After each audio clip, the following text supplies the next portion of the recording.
پیارے دوستو، بہت سارے ایسے لوگ ہیں جو مزارات اولیاء پہ جاتے ہیں اور انہیں طریقہ کار پتہ نہیں ہے کہ اللہ کے نیک ولی کے دربار پہ کس طرح جایا جاتا ہے۔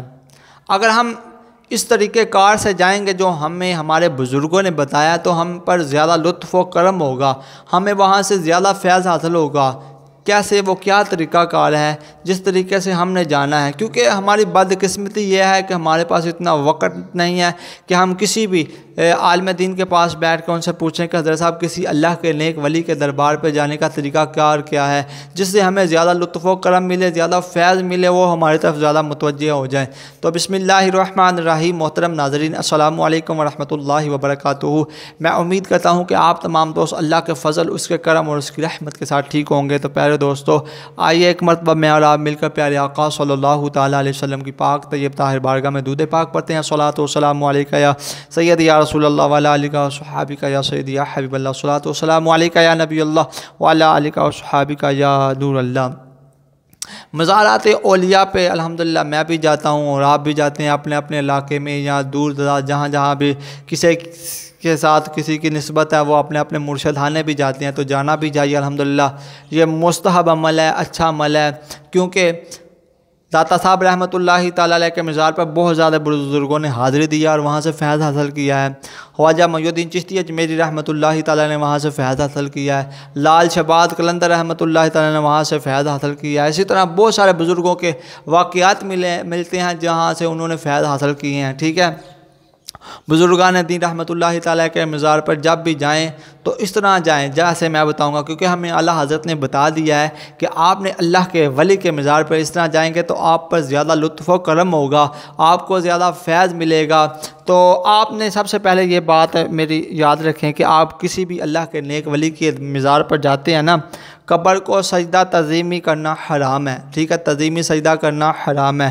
اگر عبادت کی نیت سے کیا تو وہ کفر ہو جائے گا، ٹھیک ہے۔ ان باتوں سے ہم نے باز رہنا ہے۔ اب ہمیں اعلیٰ حضرت نے بتایا کہ آپ نے کس طرح جانا ہے۔ آپ نے جب بھی جانا نا کسی اللہ کے نیک ولی کے مزار پر، چاہے آپ حضور غوث پاک کے مزار پر جائیں، چاہے آپ خواجہ محی الدین چشتی میری رحمۃ اللہ تعالیٰ علیہ کے مزار پر جائیں، چاہے آپ خواجہ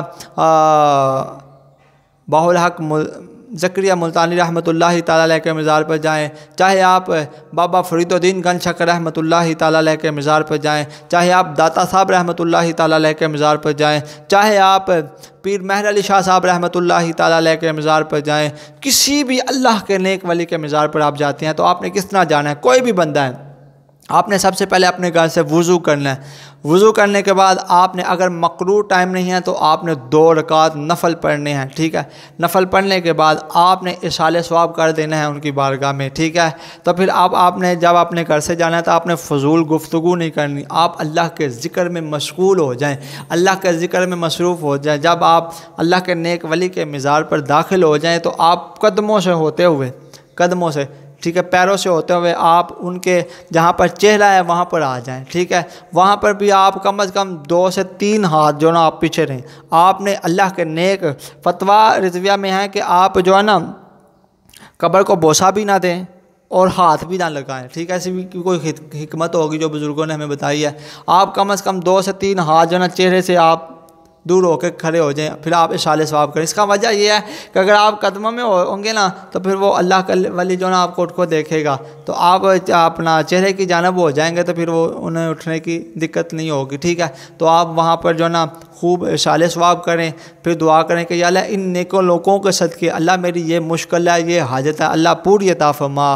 تو اللہ انشاءاللہ ان نیک لوگوں کی برکت سے انشاءاللہ آپ پر لطف و کرم عطا فرمائے گا۔ جو بھی آپ کی نیک خواہش ہوگی انشاءاللہ وہ آپ کی پوری ہو جائے گی اللہ کے فضل کے ساتھ انشاءاللہ۔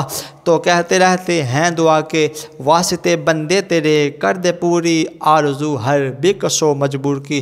اللہ سے دعا ہے کہ اللہ تعالی ہمیں ان تمام بزرگان دین رحمۃ اللہ تعالیٰ علیہ سے محبت کرنے کی توفیق عطا فرمائے، ان کے صدقے میری اور آپ کی بے حساب بخشش و مغفرت عطا فرمائے۔ صلو علی الحبیب صلی اللہ تعالیٰ علی محمد صلی اللہ تعالیٰ علیہ وآلہ وسلم۔